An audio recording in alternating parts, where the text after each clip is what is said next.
1:43, música maravillosa de Vangelis. Un aviso, en la cadena SER, el seguimiento online, en vivo, hay una peculiaridad, parece que una estación de números o algo similar ha surgido por ahí y ha bloqueado todo, sí. No solo a Milenio 3, sino durante las 24 horas. Sí. Y muchos usuarios tendrán problemas para seguirnos por la red, así que damos una indicación. Nuestros compañeros de la web han logrado hacer un arreglo puntual. En vez de pinchar justo donde está tu foto, que pone en directo Milenio 3, que vayan un poquito más abajo, que pone escucha en directo la programación de la cadena SER, que pinchen ahí, que ahí sí que se escucha perfectamente. Vale. Al lado de tu foto en directo Milenio 3 no, un poquito más abajo, escucha en directo la programación de la cadena SER, ahí pinchan y pueden oírlo como siempre. Daremos varias veces esta indicación, ¿os parece? Y seguimos con toda la información y Javi en cualquier momento, además, si hay que hacer cualquier tipo de gestión en vivo, porque esto nos ha desarbolado un poco, tenemos que saber, parece, nos recuerda, ¿no?, momentos que hemos vivido aquí, aquella lluvia de Saraquilino del año 2004, con un gran artefacto, aquella historia entre Portugal y España, también vivida, y nos recuerda un poco ecos de casos míticos, ¿no? Ya han pasado ya ni más ni menos 25 años, como aquel 2 del 88, en el cual un montón de personas en diferentes lugares de España observaron lo que, bueno, nadie supo qué fue, pero desde luego todo el mundo quedó alumbrado por algo que surcaba los cielos. Ahora está ocurriendo en este preciso instante, hace apenas una hora, algo ha ocurrido, una hora o un par de horas, y ha sido visto en diferentes provincias. Ya son provincias andaluzas, provincias de la zona de Levante, la provincia de Madrid, Segovia, en fin, la altura tenía que ser descomunal. Y aparecen fotografías, ya aparecen fotografías, pero claro, ¿qué nivel de credibilidad podemos darle a esas fotografías? Lo que aparece es una especie de explosión con una gigantesca estela. ¿Sabemos algo de esa fotografía que nos llega a la 1:45? Es una fotografía que se está emitiendo en un foro porque mucha gente, al parecer, han abierto foros donde se está hablando del meteorito y gente... pues por lo pronto ha subido nada más que una imagen. Bueno, una imagen que ya veremos. Que parece ser de Toledo. Toledo, provincia de Toledo. Si nos dan el permiso, porque queremos informar, nos gustaría que Guillermo pudiese linkar imágenes y ya veremos si hay información o, como siempre, hay muchas personas que también hay que decirlo, pueden enviar información que lo que hace es confundir, ¿no?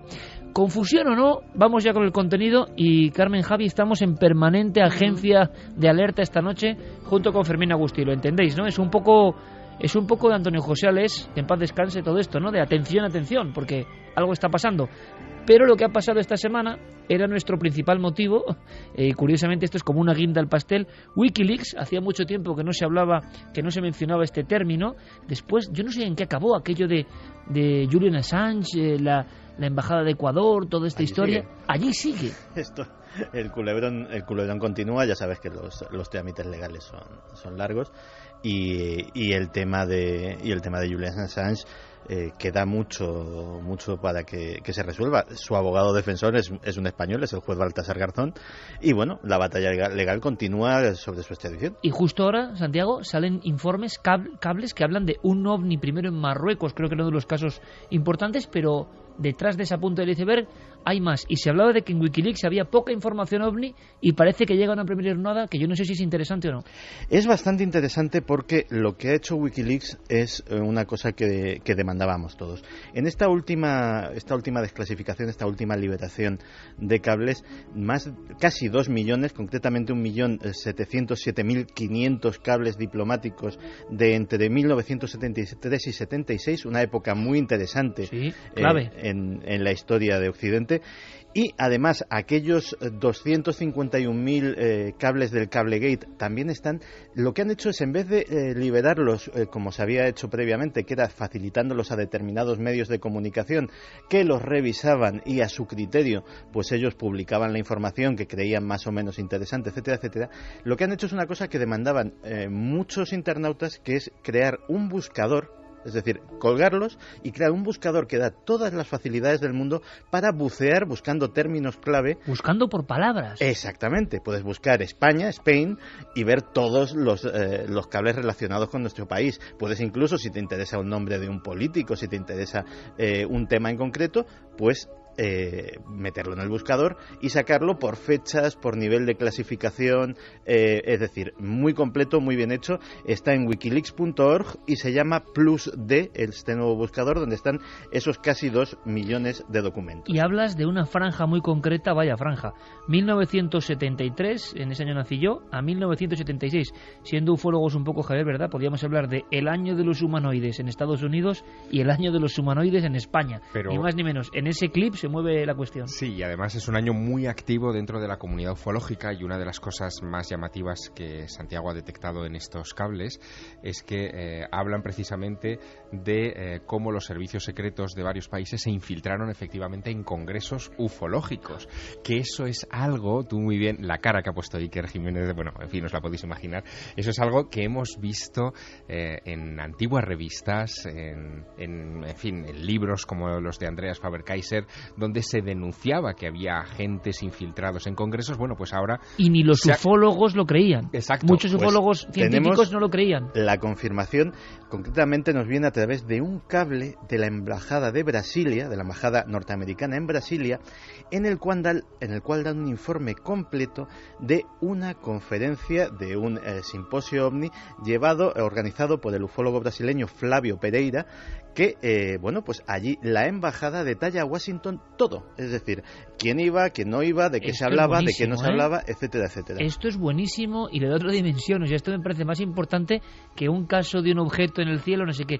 Me viene a la mente ahora mismo, y sé que Javier va a poner otra cara, ese mítico libro, Extrañas historias de un periodista, Josep María Armengou, hablando de los primeros congresos en Barcelona, de esta época, 1973, ellos tenían mucho miedo porque creían y se hacían reuniones sobre, por ejemplo, 2 extraños individuos que se sentaban en la última fila, que nadie conocía, ya la mítica, ¿no?, que si tomaban solo leche y ciertas pastillas y demás, y que eran de los servicios secretos o algo más, quién sabe. En fin, me refiero a que en la mítica interna de estos temas y en los ambientes más o menos bizarros, era como lógico pensar que estaban siendo vigilados, que los investigadores, que los ufólogos, que los que tocaban este tema estaban siendo perfectamente escrutados por el poder, por si algo no convenía.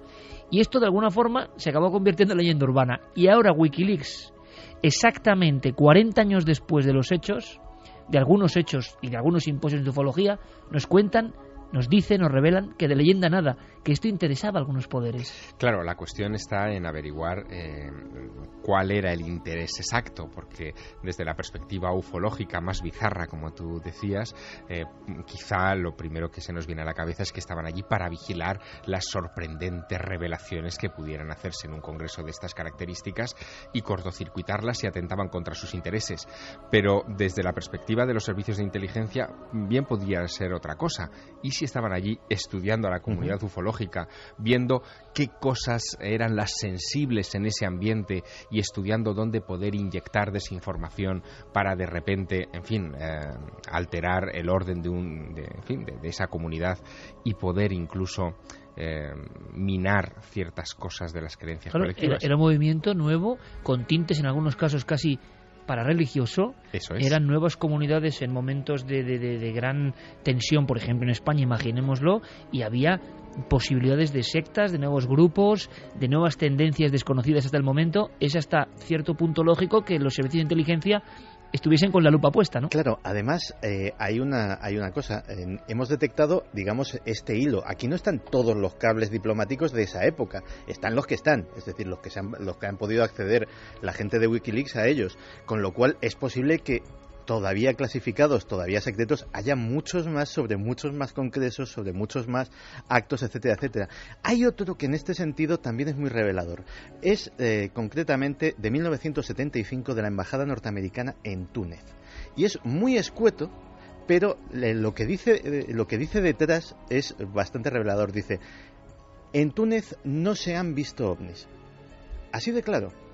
Es decir, que el cuerpo diplomático norteamericano debía de estar reportando todas las embajadas si les habrían preguntado, bueno, si todos los meses o lo que sea, dais un reporte de si se han visto ovnis en vuestro país o no.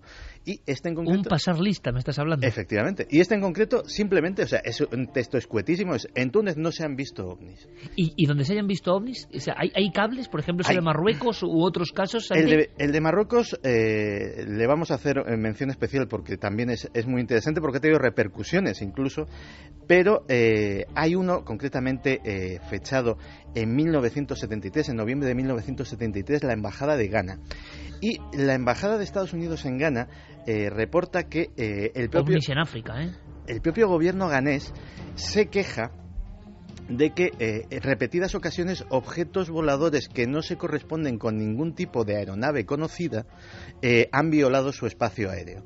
Pero es más, como lo asocian a que desde el vecino país Togo, cazas franceses salían posiblemente en persecución, no lo especifica, y también violaban el espacio aéreo de Ghana, que parece ser que apenas tenía fuerza aérea y no tenía ninguna forma de defender su espacio aéreo. Entonces, parece ser que el responsable de defensa del gobierno de Ghana se quejaba a los Estados Unidos y pedía un poco de amparo de: si esto saben ustedes lo que es, ayúdennos, y desde luego díganles a los franceses que dejen de sobrevolar nuestro espacio aéreo. Noviembre de 1973 ese cable, pero si pongámonos en situación, en octubre de 1973 se producen algunos de los casos ovni más sorprendentes de la historia, como el famoso aterrizaje y encuentro con humanoides de Pascagoula, en Mississippi, de Charles Hickson y Calvin Parker. Qué miedo. Ante un ser con tenazas, efectivamente. Bueno, esa historia es muy sorprendente porque termina dando un sobrenombre entre los círculos de los ufólogos a ese periodo de tiempo entre el verano del 73 y las navidades de ese mismo año, que termina en los libros de historia de estos temas como el año de los humanoides. Así que fíjate tú en qué periodo estamos centrados. Es más, ahora Santiago hablaba, fíjate, Ghana, Togo, Marruecos, es decir, África surcada por artefactos, años 70, desconocidos que generan problemas. Y es que África, como en todo, ha sido la gran desconocida. Y si uno va a la ufología africana, se encuentra pues con algunos reportes impresionantes. ¿Os acordáis? Había uno que a mí me impresionó mucho, un objeto tipo Torrejoncillo en España, es decir, un cono de fuego, para que todo el mundo nos entienda, o tipo Valdepero, que investigó nuestro compañero Javier Pérez Campos, un embudo de fuego pero con forma de cono que casi desciende al suelo, pero en Saladar, Etiopía, 1970, llega a derrumbar casas y se habló de que pereció gente. Y hay algunas fotografías, nosotros las emitimos en Cuarto Milenio, con los surcos en la carretera. O sea, aquello expelía tal cantidad de fuego en llamaradas que abrasó el asfalto y dejó huecos. Claro, era Etiopía, ¿os imagináis, amigos? 1970. El nivel de reporte y de análisis de las pruebas no fue del todo satisfactorio. Pero allí quedó ese documento, ¿no? Saladare, 1970, un cono de fuego emitiendo un gran silbido, aparece en pleno día y provoca el caos. Es decir, ¿cuántos casos ocurrirán en esos territorios tan vastos, ¿no? Más cosas, Santi, pues, sobre otros casos de Wikileaks. El caso de Marruecos es realmente espectacular, sobre todo porque le dedican un cable muy largo con resúmenes de prensa de la prensa marroquí, y parece ser que en 1976 hay numerosos objetos de un color que los testigos definen como verdoso, que centenares de personas, tanto en Rabat como en Casablanca, ven y que así lo atestiguan a los periódicos. ¿Por qué la embajada se molesta en estos, incluso hacer resúmenes de prensa? La repercusión ha sido curiosa porque a raíz de conocerse este cable, Foreign Policy, que es prácticamente el órgano no oficial de la diplomacia norteamericana, es una revista de gran prestigio que tiene también su propia página web, se mete en este tema y da la explicación de que podría tratarse de la reentrada de un satélite o de un aparato espacial soviético.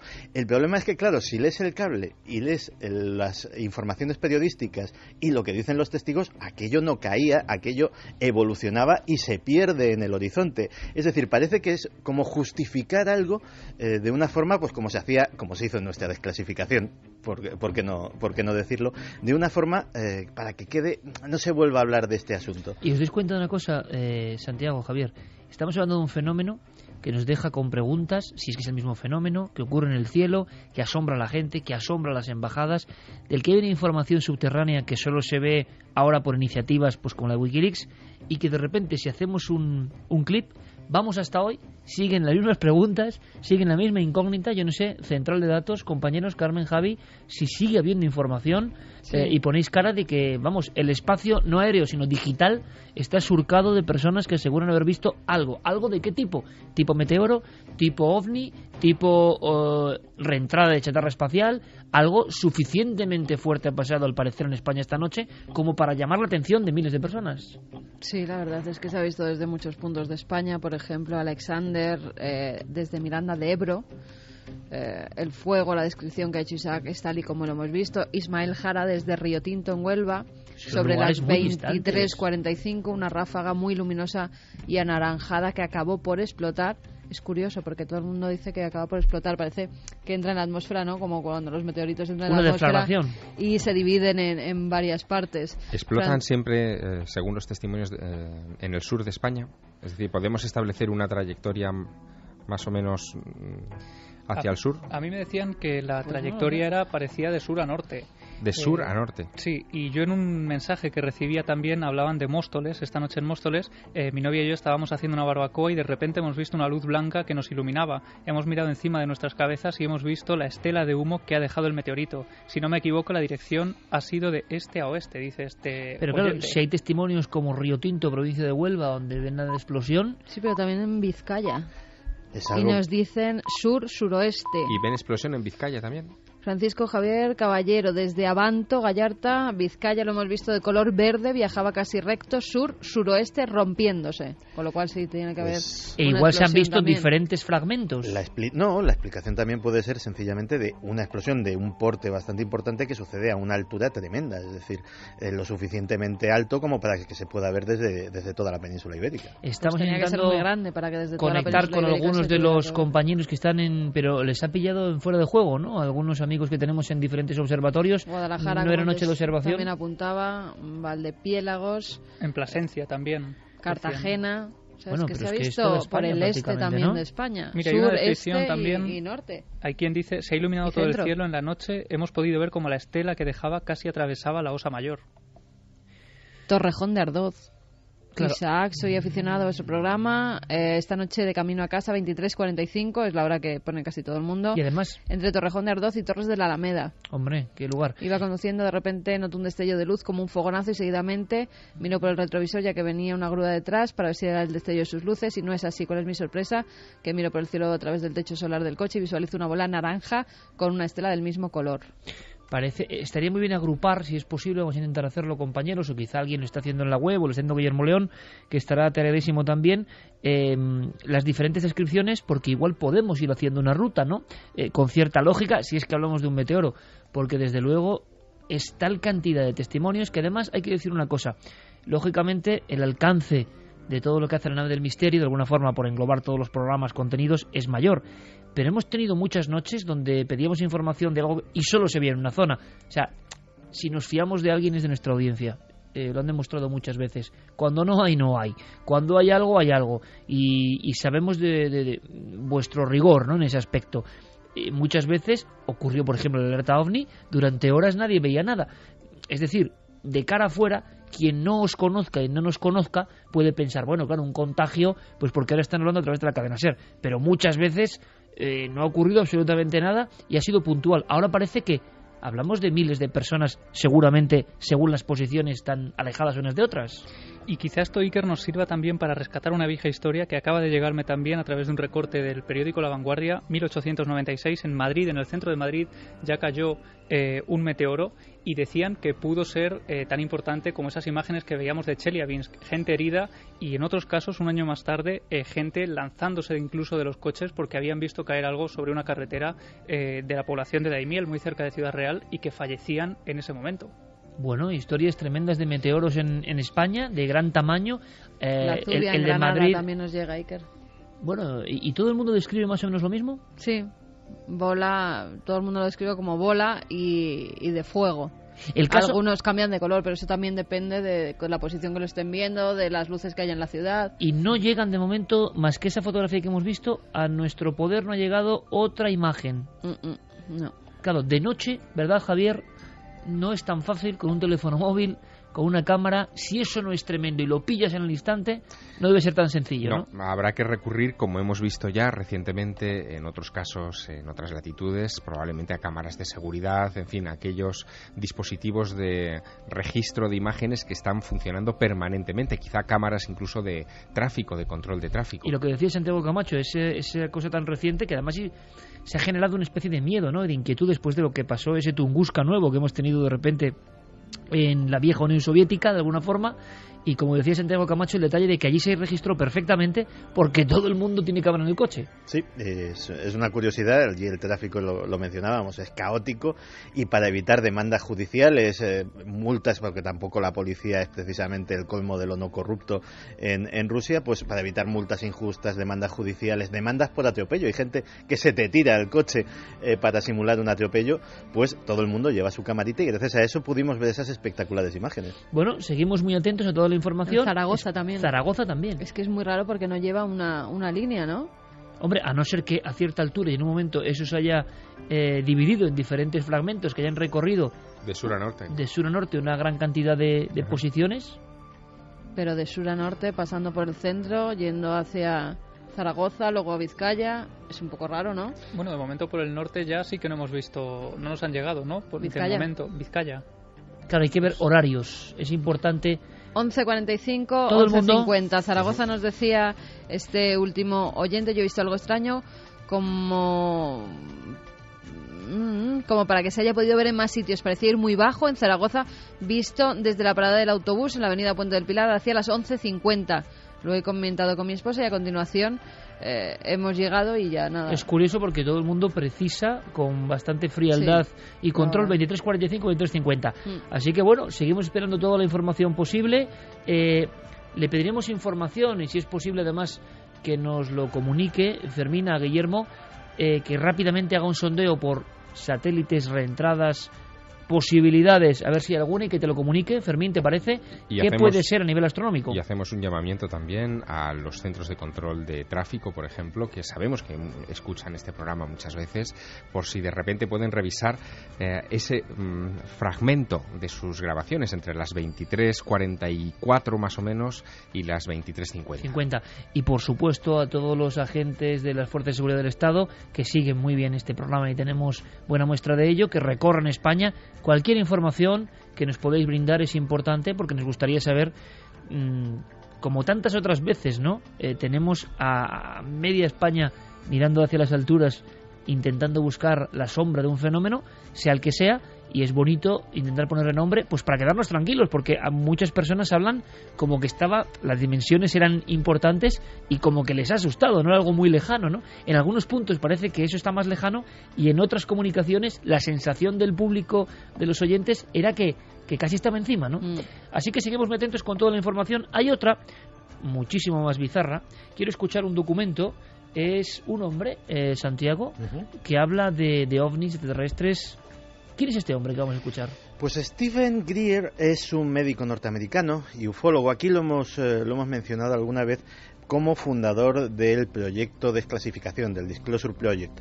Él consiguió que 500 funcionarios militares, testigos de alta cualificación como pilotos, etcétera, etcétera, pues hicieran públicas en una serie de conferencias y de textos en su página web, pues sus experiencias directas con el mundo de los ovnis, incluso con el contacto con entidades que parece ser salían de estos aparatos, o el conocimiento por parte del gobierno de los Estados Unidos de posible inteligencia no nacida en nuestro planeta. Pues bien, su último gran proyecto es un documental que se va a estrenar dentro de unos días, el día 22, que se titula Sirius. Y en Sirius, pues, un documental además que ha sido un éxito de esto que se llama el crowdfunding, el que en Internet él solicita financiación para llevar a cabo este proyecto, consiguió, parece ser, más de $250,000, que para hacer un documental es una cantidad importante. Qué curioso esto, de todas formas. Permíteme que te interrumpa, Santi. ya no es el tema de Sirius o el fenómeno del investigador y todo lo que vamos a contar ahora, que es muy curioso, excesivamente curioso quizá, sino estamos asistiendo, ¿verdad?, a un montón de cosas que antes eran impensables. Películas, documentales que se hacen porque a través de la red las personas dicen: yo quiero dar $2, $5, $10, 20 euros para este proyecto que a mí me interesa y me siento parte de él. Es curioso, ¿no? Es decir, están cambiando las normas, ya no hace falta solamente la aquiescencia o el sello o la luz verde de una gran compañía, de una multinacional. Está cambiando todo a un nivel de rapidez que yo creo que no somos conscientes. Alguien dice: tengo una idea, y ni siquiera se va a unos estudios. Pide ayuda a la gente a través de la red y la respuesta es inmediata. Pues sí, de hecho así se han publicado libros, hay crowdfunding de novelas, por ejemplo, se han hecho películas de largometraje, por ejemplo unos cineastas nórdicos hicieron una película muy bizarra sobre platillos volantes nazis que se titula Iron Sky y que fue íntegramente financiada con sus efectos especiales, no es una película nada amateur. Y además esto es como, en el buen sentido yo creo, un virus artístico, porque hay muchas personas y muchos proyectos en España también que están siendo financiados, digamos, pues por el público, y ese público que ha puesto algo, ¿tiene algún derecho sobre esa...? Pues depende de las condiciones del crowdfunding. Por ejemplo, hay muchas de estas iniciativas que, por ejemplo, un artista novel quiere publicar un disco, pues tú tienes derecho pues a X copias físicas del disco, más las descargas, incluso en algunos casos, dependiendo de la donación o de las condiciones, puedes aparecer tú en la carátula del disco, como en los agradecimientos, como uno de los donantes. Pues fíjate, a mí esto me parece un fenómeno muy interesante, y positivo. Yo creo que es positivo. Sí, es el mecenazgo de toda la vida, pero llevado a pie de calle. Es decir, todos podemos ser mecenas de los proyectos en los que creamos. Es aquello de la suscripción popular de las viejas estatuas de muchas ciudades, ¿no? Donde se instaba a la población a que diera un pequeño donativo y con eso se fundía la imagen del personaje al que se quería homenajear. Qué curioso. Y entonces este hombre, que ya ha retratado Santiago Camacho, que con el crowdfunding ha conseguido casi $300.000 para hacer un documental que se llama Sirius. ¿Queréis escucharle? Porque ahora viene la segunda parte de la historia. El problema no es demostrar que los extraterrestres existen, sino estudiar los sistemas de energía con los que han llegado hasta aquí. Algunos científicos han ocultado durante décadas esta información debido al poder centralizado del petrodólar, del petróleo o del gas.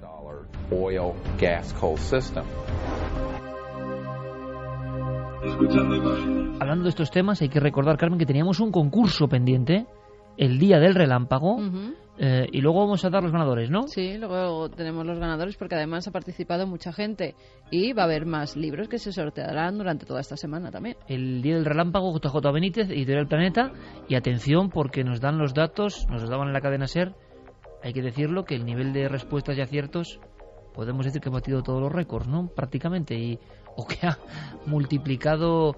Fermín, compañero, buenas noches. Buenas noches, Iker. Simplemente para que nos des el dato, es que parece que ese concurso que lanzábamos y que a través de cadenaser.com, ¿no? Consistía en una serie de preguntas, luego comentaremos más adelante. Simplemente quiero que me digas ahora que ha debido batir todo tipo de récords y hay más de 1.000 personas que han acertado. 1.109 respuestas acertadas. Acertadas. Y era una pregunta muy concreta y nada fácil. Efectivamente. No tenemos el dato de cuántas personas han participado, pero solo acertadas más de 1.000. Bueno, pues estaremos muy atentos. Luego veremos los ganadores concretos el día del relámpago, que evidentemente tiene que ver con todas estas cosas. Mira, a mí me pasaba una nota que ha mandado Guillermo León y que nos informan que en tiempo real, el día 13 y el 15 de abril pasan casualmente, entre comillas nos lo pone Guillermo, 3 asteroides. Hoy 13 de abril concretamente 2, uno de 50 metros a 3,9 distancias lunares y otro más pequeño de 10 metros a 4 distancias lunares. Lo que se ha visto no es el asteroide, pero de nuevo, y como el día del meteorito de Rusia, coincide con el paso de uno de estos grandes y se ven otros más pequeños que quizá acompañen a esos grandes. Es curiosísimo porque me estoy acordando de aquel caso, Javier, del 2 de febrero del 88, que fue como también... claro, sirvió, en aquella época que no había tanta información, sirvió para que muchas personas se dedicaran directamente a la ufología, así como suena, que vincularan sus anhelos a una observación que cambió muchas conciencias, y quizás lo importante. Y recuerdo grabaciones que tú tuviste en su día, creo que sobre la región de Murcia, de avionetas y aviones que veían una estela de varios discos o piezas, o quizá fragmentos, en formación, ¿verdad? Y que nunca se supo si había un gran meteoro, si había una gran figura, si luego seguían otras, pero vuelve a ocurrir, ¿no? Parece que cuando se espera un meteoro controlado, pasan otras cosas. En aquella ocasión fue al caer la tarde del 2 de febrero de 1988, cuando se supone que un gran bólido, una gran bola de fuego, entra a la altura de Lisboa, atraviesa la península ibérica y desaparece por la costa levantina, dejando un reguero infinito de testimonios, muchos de los cuales llamaron a la cadena SER para dar cuenta de lo que estaba sucediendo, a un programa que en ese momento llevaba Julio César Iglesias, que se llamaba mítico La Ventana Indiscreta, ¿no?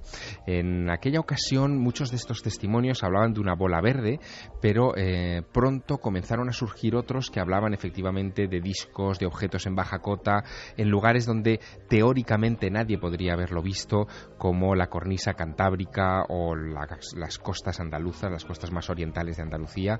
En fin, aquello generó un gran desconcierto. Yo fui testigo de aquella historia, entrando en mi residencia de estudiantes entonces.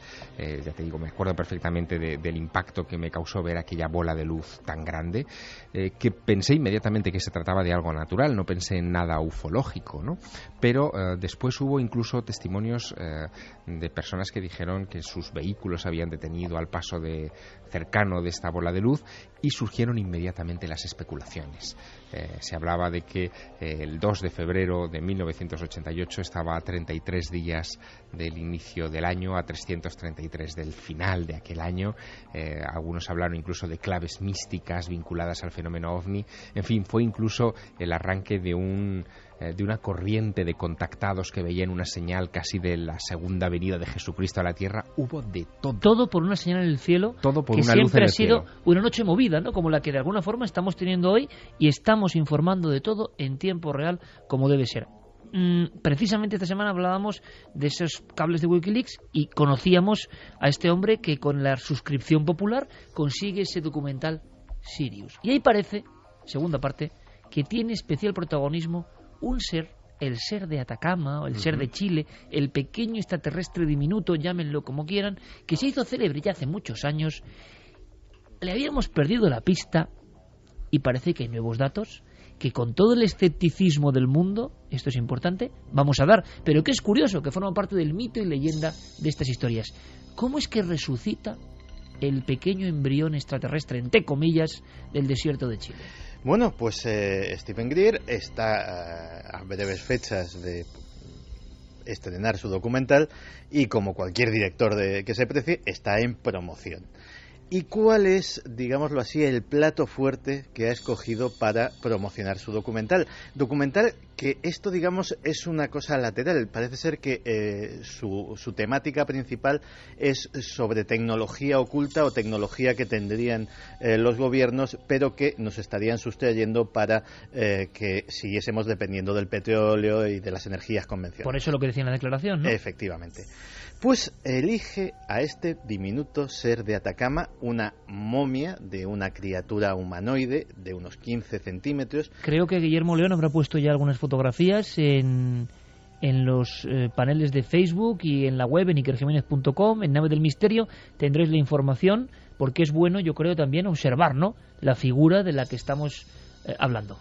Pues bien, parece ser que Stephen Greer cogió sus $300.000 y parte de ellos los dedicó a venirse a España para encontrarse con los propietarios de este ser que... ¿Cómo vamos a ver, Santiago? Que los propietarios del ser de Atacama, de esa especie de criatura extraña, encorvada, con gran cabeza, pequeña, ¿estaban en España? Estaban en España, y eso es una historia que es bastante prolija y que casi mejor... dejamos para otro día. Grandes nombres de la ufología clásica aparecen por ahí, ¿no? Sí. Bueno, tampoco es Stephen Greer la primera vez que viene a España. Estuvo ya hace unos años en un congreso de exopolítica en Sitges. Ahí es donde yo lo conocí. Y bueno, luego si queréis os cuento mi impresión. Perfecto. Bueno, Pues parece ser que coge su presupuesto, su equipo de filmación y contacta con las personas que custodian esta momia y decide hacer lo que nunca se había hecho, que es un estudio a gran escala, porque ya había sido estudiada por forenses españoles. Ojo. Y ya había sido analizada. Y las conclusiones preliminares... ¿Conocemos a los forenses españoles? Pues el doctor Botella, gran amigo de este programa, uno de ellos, y que parece ser que nos comentaba que sus conclusiones eran que se trataba de un feto humano. Feto humano momificado. Un feto humano momificado. Miguel Botella, por cierto, que es que ha tenido varios extraterrestres entre las manos, hay que decirlo, ¿eh? Uh-huh. Pues, de hecho, bueno, las condiciones del desierto de Atacama las conocéis vosotros mejor que nadie y en aquel momento, pues, posiblemente la cultura de allí había decidido que aquello era un ser humano, lo habían amortajado y simplemente, pues, por el propio ambiente del desierto, por la propia sequedad, pues se había quedado momificada. Hombre, es que todas las culturas antiguas, Atacama y otras partes, como es lógico, pensaban que un feto era un ser humano. Somos los primeros que no lo consideramos, ¿no? Las culturas actuales occidentales, pero en toda la humanidad siempre un feto ha sido un ser humano, por supuesto. Pues bien, lo que pasa es que, claro, este feto, este humanoide, esta criatura tiene un aspecto que si están viendo las fotografías ahora mismo nuestros oyentes, pues la verdad es que cuadra bastante con la iconografía que tenemos actualmente de lo que debería ser un alienígena. Así que Greer decide analizar esto como análisis de rayos X, tomografía computerizada, es decir, se le hace un TAC como Dios manda con todos sus aparatajes, y análisis de ADN. Y aquí es donde vienen las afirmaciones más gruesas de Greer, que ya veremos el documental para ver si se confirman quiénes han hecho esos análisis, en qué condiciones, con qué resultados, qué nombres. Él habla de primeras personalidades de los mundos de la genética y de la medicina forense. Habrá que ver si se corresponden esas afirmaciones a la realidad. Pero eso le ha llevado a estar presente actualmente en los informativos de todo el mundo. Es una noticia que ha cogido una repercusión tremenda. Porque él dice... Sí, que eso no quiere decir que sea verdad. Claro. Efectivamente, o sea, estamos hablando de que su versión que se corresponde a lo que él pone en ese documental, y cuando veamos el documental juzgaremos, es que los análisis de ADN afirman que ese ADN no solo no es humano, sino que no es de ninguna especie conocida, que la tomografía dictamina que efectivamente hay órganos internos, es decir, que no se trata de un muñequito, de una maqueta, sino que estamos hablando de un ser vivo, hay un sistema circulatorio, hay pulmones, etcétera, etcétera, pero que tampoco su disposición se correspondería con los de un feto humano, y que el análisis de los huesos, que también disentiría de los análisis de los forenses españoles, tampoco en su disposición serían exactamente humanos, dice que no son posfetales, puesto que la concentración de calcio en ellos es la que correspondería, digámoslo así, a una criatura ya formada, no a los niveles bajos que tendría un feto humano de esa edad. Imagino que, claro, el salto a las noticias, que es peligrosísimo. Si antes hablábamos del crowdfunding y que yo creo son esas cosas buenas de la red, es decir, que tú participes en un proyecto bueno, que te consideres parte de él. Aquí tenemos la otra cara, ¿no? Una noticia da la vuelta al mundo por lo espectacular que es, salen todos los informativos, ya no hay ningún tipo de criba, sale porque hay que meter una imagen impactante. Tú ves los informativos y te quedas alucinado de decir, ¿cómo están los informativos? Dios mío, luego dicen de los temas del misterio, ¿no? Pero es la realidad, y entonces lo espectacular va ahí, luego ya se verá si es cierto o no. Y el tema del extraterrestre de Atacama está bastante descartado por parte de la ufología hace mucho tiempo. Esto entra dentro de una dinámica muy rara. Aquel cráneo de las estrellas, el Star Child, que tanta murga daban con él, y que, hombre, yo recuerdo un programa de mi buen amigo, siempre ponderado y además que es un gran hombre y un gran divulgador, Joaquín Abenza. Hicieron un día, me llamaron un programa sobre el Star Child, y yo noté que lo que yo le decía a Joaquín era como un poco de agua fría, porque había estado el investigador. Dices, bueno, si uno va al Museo Dupuytren de París, donde hemos estado tú y yo, ve esos cráneos perfectamente, y no son extraterrestres, ¿no? Son niños con macrocefalia, son deformaciones craneales, claro, y claro, de es que se aprovechan también en ocasiones que la gente, es decir, no es que no haya viajado, no haya visto, y nosotros no somos tampoco, pero si uno se ha interesado por fenómenos, en ese Museo Dupuytren, dentro de lo que era la antigua Salpêtrière de París, es que hay cientos. no 1, 2, 5, hay cientos, por desgracia, porque es un ejército que te pone los pelos de punta. A mí ya no por el miedo, sino porque pienso que eran niños enfermos, ¿no? Y que están ahí porque eran... Y el cráneo es el mismo, entonces se aprovechan del poco conocimiento científico. Luego viene Botella y dice, claro, esto es así, asado. O aquel ser de Metepec, que vamos, que el propio Botella, le cito a él, era un animal deformado, es profeso por taxidermistas, afilados los dientes, pero bueno, ¿esto qué es?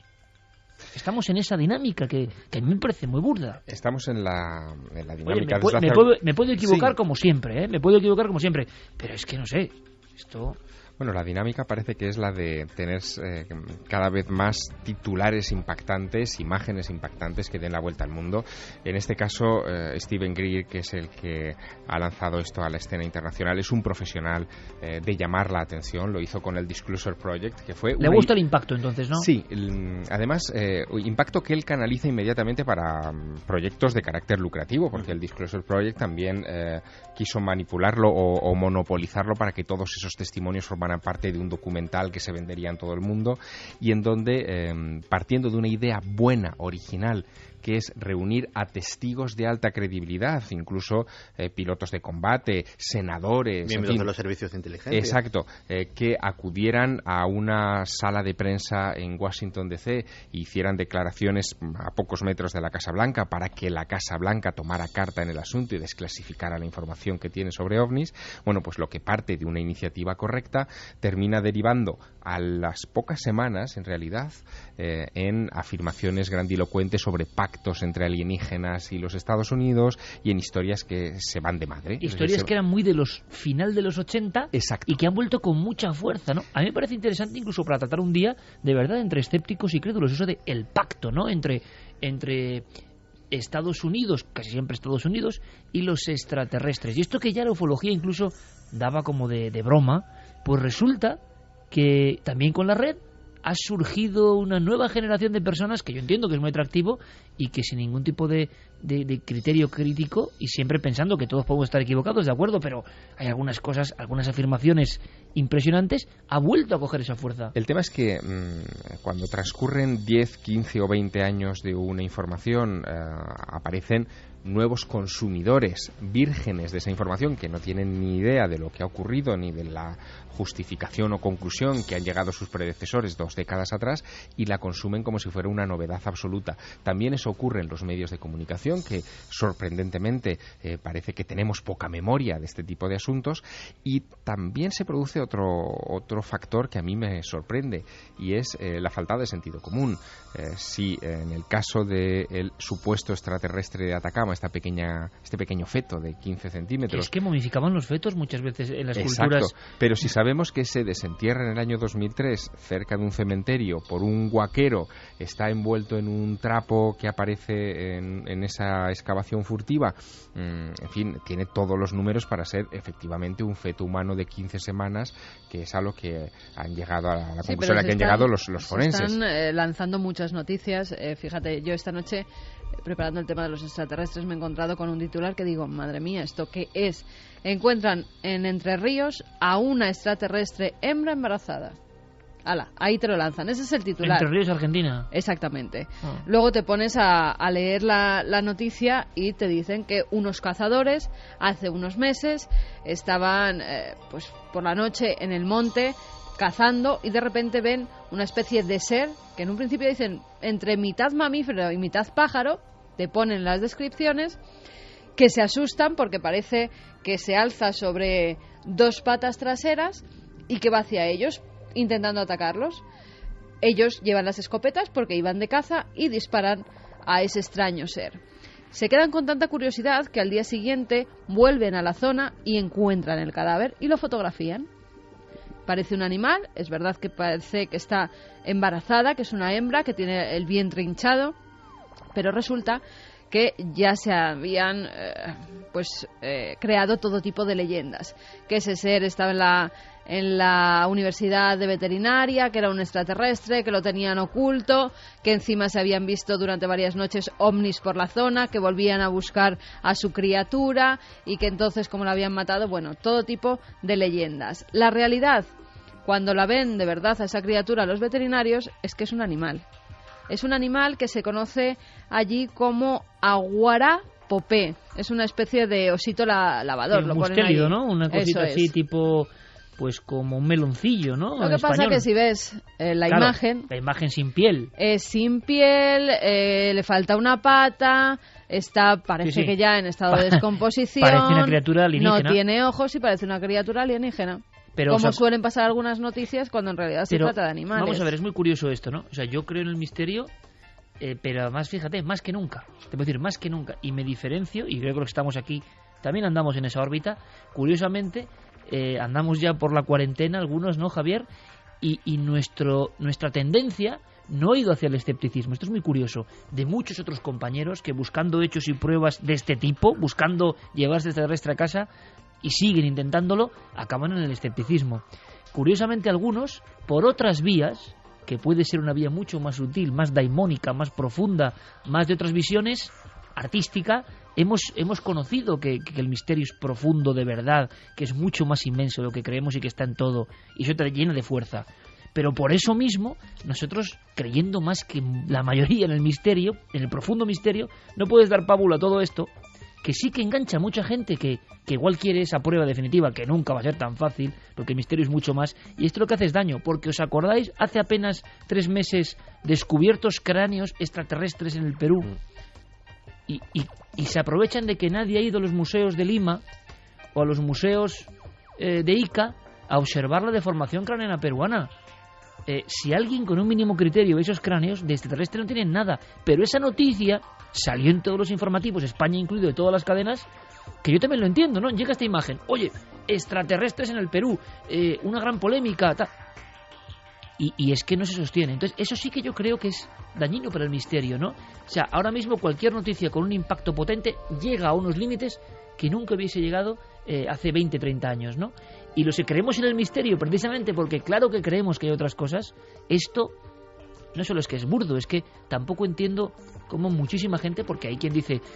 Iker, vosotros, Milenio 3, parece mentira, ¿no? Que no defendáis lo que nos están ocultando, pero oye, si es que esto no... Esto es dañino para el misterio. Esto antes llegaba a unas agencias de prensa. Esas agencias de prensa las remitían a los distintos medios a los periodistas.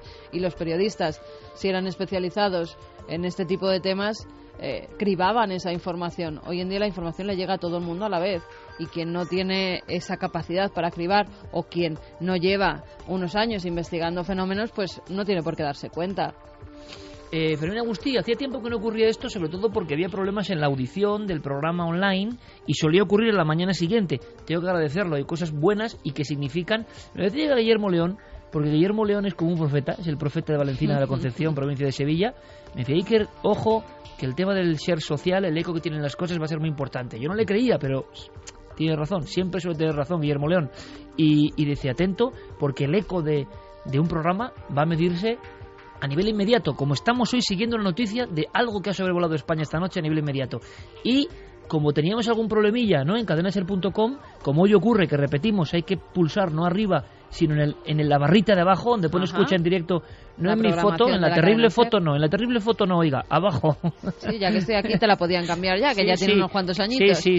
Bueno, pues no tienen que pinchar ahí, sino escuchen estamos más ajados la ya. Programación de la cadena SER. Exactamente. ¿Vale? Bueno, pues hay una noticia que solía ocurrir todos los domingos por la mañana y que vamos a dar de nuevo en directo, quizá porque ya se están arreglando las cosas. Fermín Agustí, buenas noches. Buenas noches, sí. De nuevo. Diego Marañón nos avisaba ahora mismo que Milenio 3 es trending topic en Twitter. Muchas gracias, Fermín. Me gusta mucho cuando me lo cuentas, porque significa que bueno, la gente, nuestra gente, el público, muchas veces mucho más inteligente que nosotros, está apostando, está hablando de ello y no es fácil para un programa de radio, de estas horas ser trending topic, y lo que hacemos es informar y que nos informéis. A las 2:31 hay más noticias de esa esfera esferas de luces, explosiones diversas y destellos que han un poco desvelado a España esta noche. Mira, David Jiménez nos decía que en Granada se ha visto que caía de forma vertical y ha durado la visión casi 3 segundos, que no da tiempo a reaccionar para hacer una foto. Te quedas perplejo con estas cosas tan inusuales y extrañas. Yo lo entiendo muy bien y pasa con el misterio, ¿verdad? Uno va conduciendo, manda el beso y o lleva la cámara como ocurría en Rusia acoplada y que va grabando, o es que no te da tiempo a sacar el móvil. Parece que te pierdes si vas algo. Además, móvil, ¿no? lo debes sacar porque si no, la luz que se va a ver es tu estrellazo contra algo.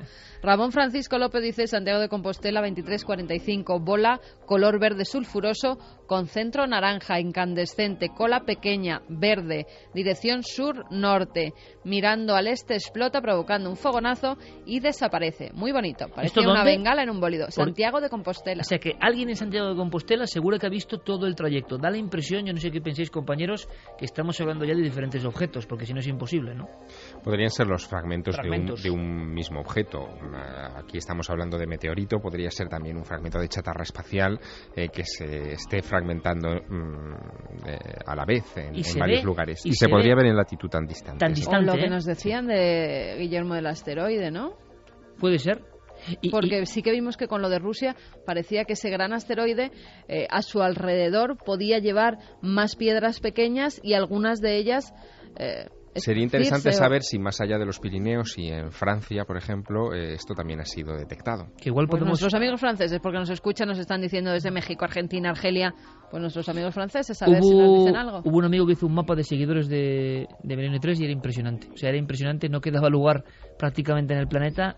Allí había alguien escuchando la cadena SER. Javier, ¿seguimos sin recibir información gráfica a estas horas? Información gráfica de momento nada, no nos ha llegado nada. El ser en plena noche y el estar a cierta distancia lo debe hacer difícil, ¿no?, de capturar. Hay una persona que decía que la visión ha durado casi unos 10 segundos, lo cual, pues es un tiempo suficiente. Lo que pasa es que, como decía Carmen, ¿no?, se ha quedado pasmado y le ha sido casi imposible sacar nada. Es difícil calcular estas cosas, ¿eh? Claro. Muy probablemente algunas de las apreciaciones son fruto de la subjetividad y de lo rápido que ha sido todo esto. O sea que hay que ponerlo todo en cuarentena. Zona de Eibar a Vitoria. También lo han visto, sí, explosión en el cielo, que habéis dicho antes, yo también lo he visto conduciendo, me ha asustado, pero al esfumarse tan rápido me pareció una estrella fugaz, pero sin duda la explosión ha sido más grande de lo habitual y más cerca. Manuel Cejuela nos lo decía. Bueno, pues muchas gracias, y muchas gracias además a un montón de periodistas. En Zamora también. Zamora también, oye, todo tierras ufológicas de gran tradición. Daniel Fernández lo ha visto allí.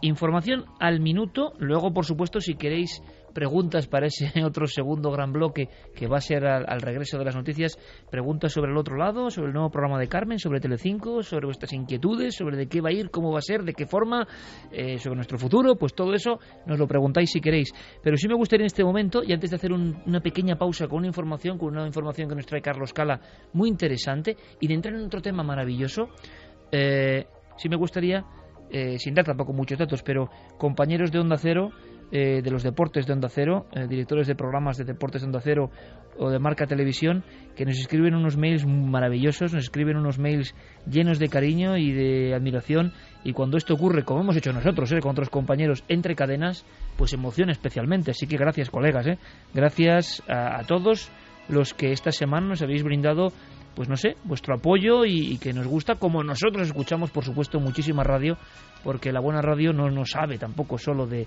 distintivos ni colores, ¿no? Así que gracias a los compañeros de la competencia en este caso. Vámonos con un breve, pero que es muy interesante, muy interesante. ¿Sabéis que ha vuelto a saberse algo del llamado Evangelio de Judas, compañeros? Sí. Mira qué cara ha puesto Javier Sierra.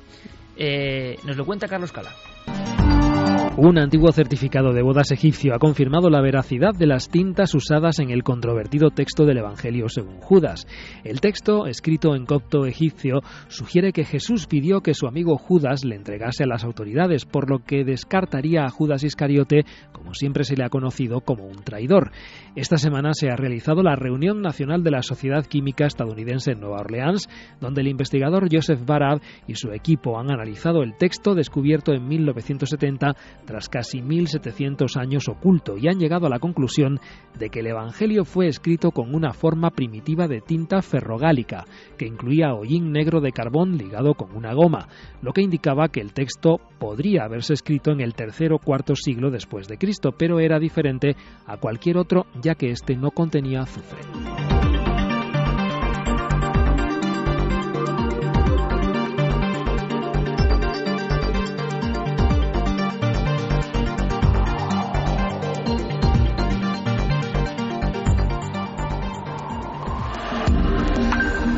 Antes habías estado tan cerca de lo desconocido. Milenio 3. Cadena SER. titiritan azules los astros a lo lejos. El viento de la noche gira en el cielo y canta. En Chile y derrocan la democracia, el sistema democrático en ese país. Aquella mañana Pablo Neruda estaba escribiendo, como siempre, en su casa de Isla Negra, en la región de Valparaíso. Era su lugar favorito de retiro. Allí se aislaba por completo del mundo, se entregaba a sus cuartillas, mirando a la mar, como la mar rompía en esas rocas negras y volcánicas que tenía frente a él. Pero de repente siente un escalofrío y, como movido por una premonición, se acerca a su receptor de radio, enciende la radio y escucha las primeras noticias de cómo efectivos de los 3 ejércitos en Chile están asaltando e incendiando el Palacio de la Moneda. Siente un revulsivo dentro. Él era, en fin, un conocido militante del Partido Comunista. Piensa que esto es un golpe de la extrema derecha que quiere acabar con el régimen, en fin, con la situación democrática y sobre todo con Salvador Allende. Y inmediatamente siente como un retortijón en el estómago que presupone que tiene que ver con el cáncer de próstata que le han detectado, y se preocupa. La preocupación ante esa primero premonición y luego esos dolores se multiplica unos días más tarde, y el 19 de septiembre de 1973 le dice a su chofer y hombre de confianza, secretario y lector y revisor de sus poemas, Manuel Araya, recuerda ese nombre, que por favor lo lleve inmediatamente a Santiago de Chile, a un hospital. Lo llevan hasta Santiago en ambulancia, le detienen tanto a él como al coche de Manuel Araya, su chofer, varios controles en ese trayecto, hasta que finalmente los dirigen hasta la Clínica Santa María. Evidentemente en la Clínica Santa María ya estaban todos alertados de que Pablo Neruda, comunista, imagínate, está yendo hacia el hospital para ser atendido. Y allí lo atiende un afable doctor, Juan Morel, que lo examina y dice que los dolores de vientre que él ha sentido estos días y ese estado de depresión en el que está no tienen nada que ver con el cáncer, que el cáncer avanza lentamente, pero que no está en peligro su vida por esta situación, y aún así le pide que se quede un tiempo en observación en la clínica. Al día siguiente, Manuel Araya, el chofer, que no se ha despegado en ningún momento de la vera de su amigo y jefe Pablo Neruda, y que está preocupado porque ahí fuera, en las calles de Santiago, siguen todavía los disturbios y las tropas están por doquier, es enviado por el doctor Morel a buscar medicinas que no están en el hospital para Pablo Neruda. Cuando regresa Araya al hospital, al cabo de unas horas, descubre que a Pablo Neruda le han puesto una inyección en el estómago se supone que de un calmante, de un tranquilizante, pero Neruda no se encuentra nada bien. El caso es que al día siguiente se vuelve a repetir la escena, estamos hablando del 21 de septiembre, vuelve otra vez a salir a por más medicamentos, y cuando regresa, Neruda le habla de un enfermero que ha ido y le ha vuelto a inyectar. Cuando describe Neruda a ese enfermero, ninguno de los médicos que le atienden conocen a ese enfermero, no reconocen los rasgos que describe claramente el poeta. Y el 23 de septiembre de 1973, Pablo Neruda le pide a Manuel Araya que le ayude a levantarse de la cama, a dirigirse hacia el cuarto de baño, y cuando se está retirando hacia el cuarto de baño por el pasillo del hospital, cae al suelo con los ojos desorbitados, con espuma en la boca, agonizando, y muere. Esa es la escena que Manuel Araya no olvidará mientras viva. De hecho, Manuel Araya sigue viviendo en estos días y se ha convertido en un personaje muy popular en Chile en estas últimas semanas, porque ha conseguido que un importante juez chileno, el juez Mario Carroza, a instancias de su testimonio, reabra el caso. Manuel Araya está convencido de que ese misterioso enfermero envenenó a Pablo Neruda con varias dosis de alguna sustancia química que le provocó la muerte, una muerte en 2 días, y que hizo que de repente Pablo Neruda desapareciese de la faz de la historia en un momento especialmente dedicado. Si hubiera sobrevivido, Pablo Neruda, ese mismo 23 de septiembre de 1973, se hubiera embarcado en un avión de hélices en el aeropuerto de Santiago, rumbo a México, a su exilio, donde le estaban esperando para organizar la resistencia contra Pinochet.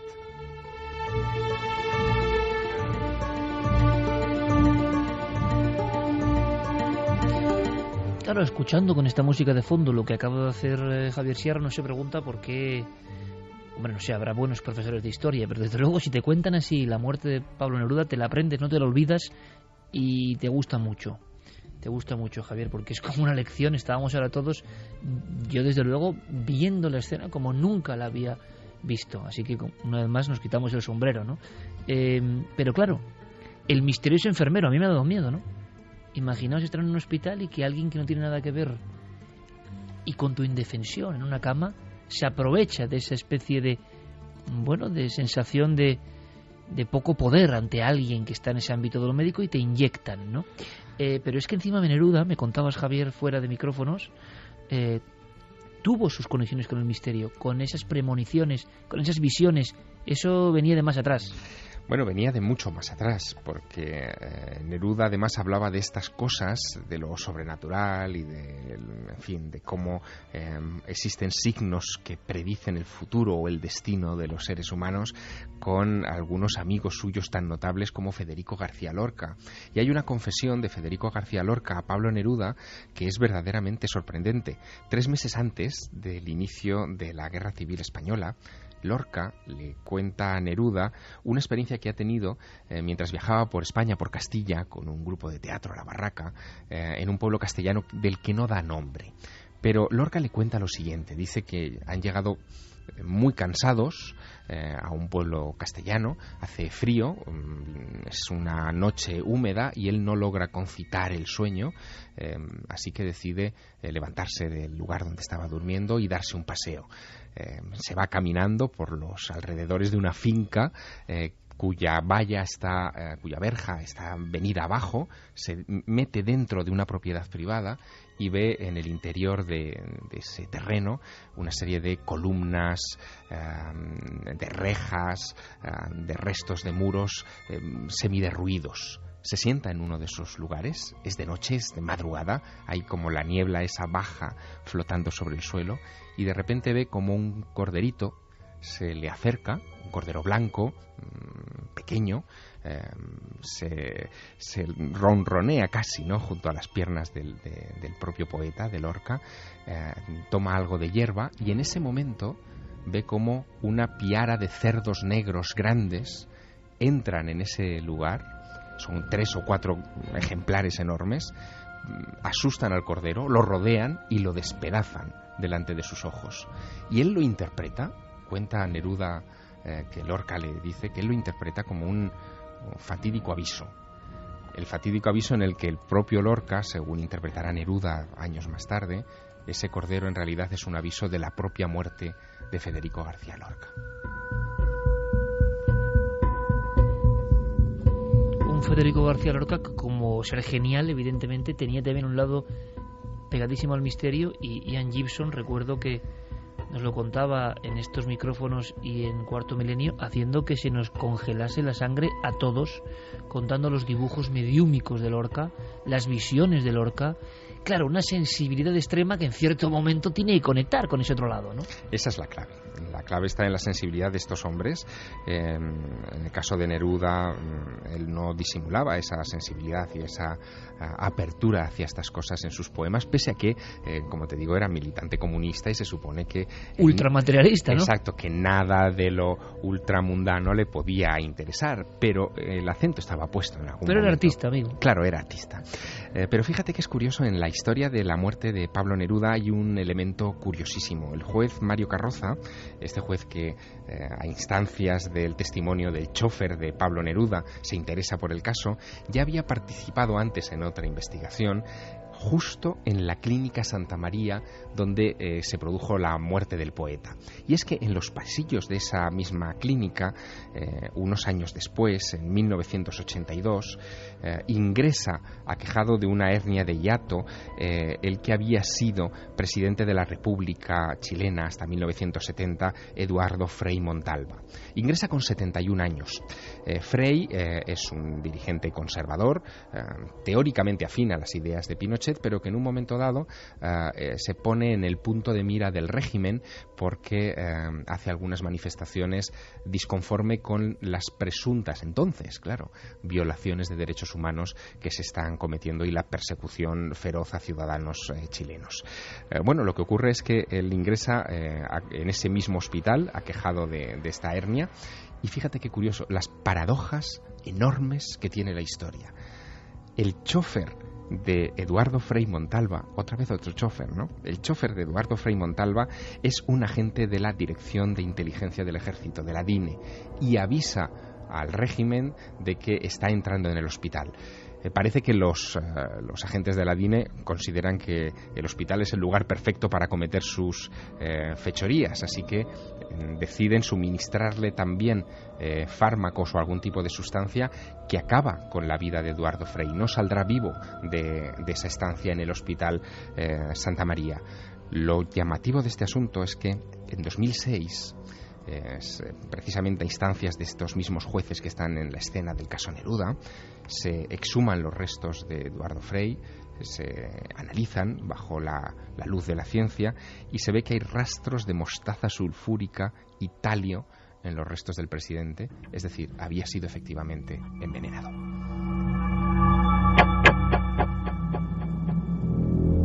Esto pone los pelos de punta, porque son acontecimientos que parecen casuales, que se esconden en la vida hospitalaria y que cambian historias de países.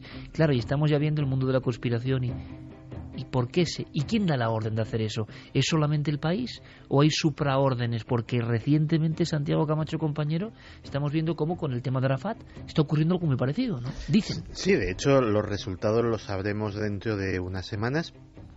Pero todo vino a raíz de que la viuda de Yasser Arafat encargó un estudio y se encontraron rastros de polonio 210 en sus sedes personales, concretamente en el gorro que llevaba y en su cepillo de dientes. ¿En el cepillo de dientes? Como tú nos has contado tantas veces, sí. Donde, por ejemplo, los servicios secretos búlgaros, es que esto hay que imaginarlo, metían un espía, metían la aguja dentro de la pasta de dientes y metían un elemento, por ejemplo, radiactivo dentro de la pasta de dientes. Sí, y se iba envenenando uno poco a poco. Existe una de las cosas más terribles que cuando se desclasifica información de inteligencia son los famosos manuales de asesinato que existen, que te explican la manera correcta de arrojar a alguien por la ventana, por ejemplo, o que te explican efectivamente pues cómo introducir veneno subrepticiamente utilizando técnicas de los ilusionistas para que no se dé uno cuenta de que le están envenenando o de que le están intoxicando la copa.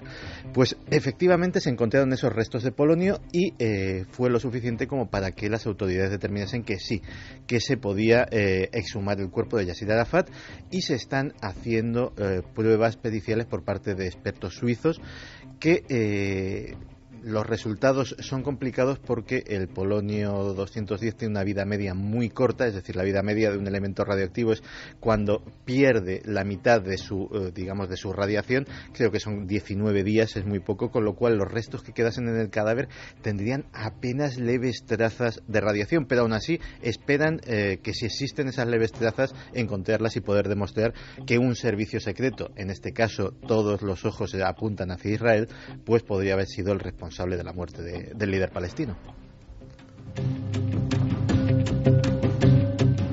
Pero como siempre, cuando rascamos un poco en la historia, cuando quitamos las páginas convencionales y las que nos quieren hacer creer a todos, encontramos una vida paralela, un mundo que parecía de ficción, tan ficción como que los congresos de misterios y ovnis en algunos casos no estaban siendo vigilados por servicios de inteligencia, y lo estaban. Todos pensábamos que era así, pero ahora tenemos la confirmación.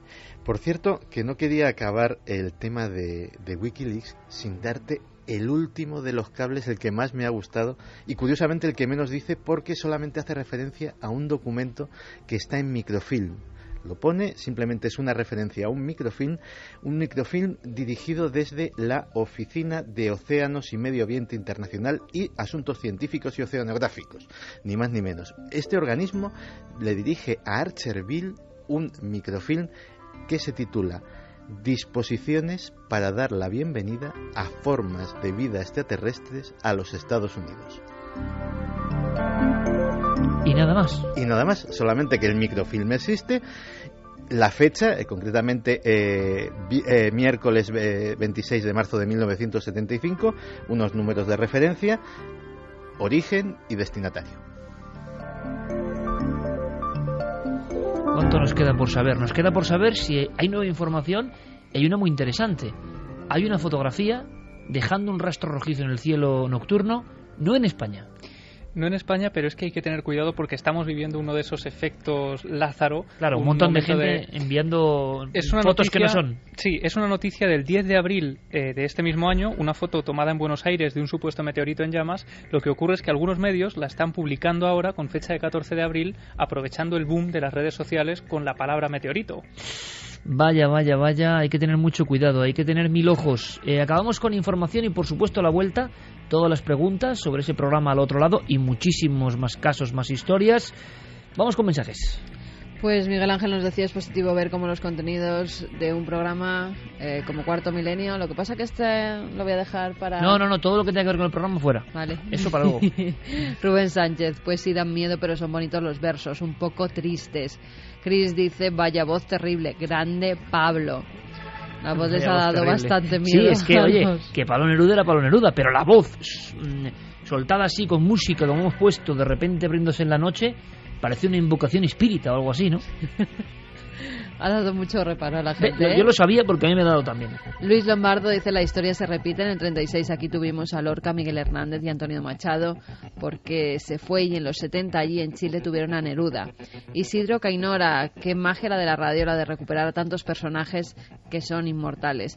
Carolina dice, Pablo Neruda, me ha dado miedo su voz, pero como dijo Iker, contando así es difícil olvidarte de esta historia. Rubén del Pozo, espeluznante la anécdota de Lorca y la piara de cerdos. Espeluznante, y cómo lo ha contado Javier Sierra, que nos ha tenido pegados, ¿no? Esas viñetas de la historia y de personajes de la historia que, en fin, es que mira, ¿qué más se puede añadir? Te voy a leer un mensaje de Diego Marañón que me ha gustado mucho cuando he escuchado la voz de Neruda. Dice, la voz de Neruda es de las cosas más pelopúnticas que han sonado jamás en Milenio 3. Es muy de Jesús Callejo, ¿no? Lo de pelopúntico, ¿no?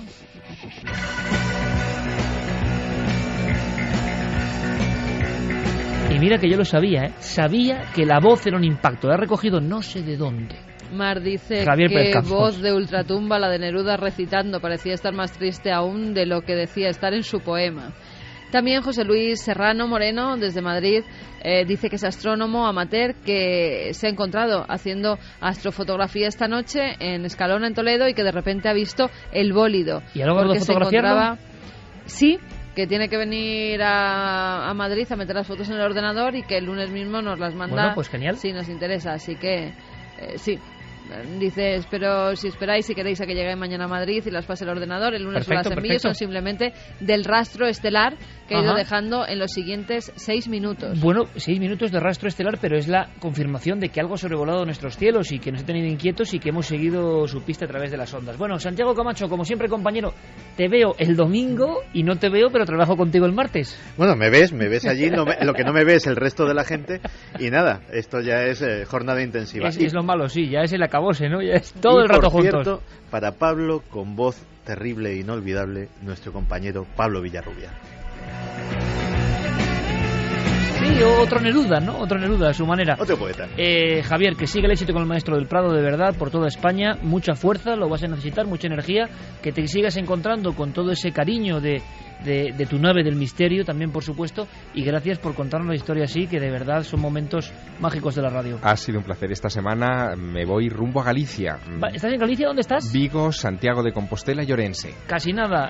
Javier Sierra, espero que le deis la bienvenida que se merece. Ahora volvemos con todas vuestras preguntas sobre ese nuevo programa nuestro en Telecinco y responderemos con toda la sinceridad. Ahora nuestros compañeros con las noticias.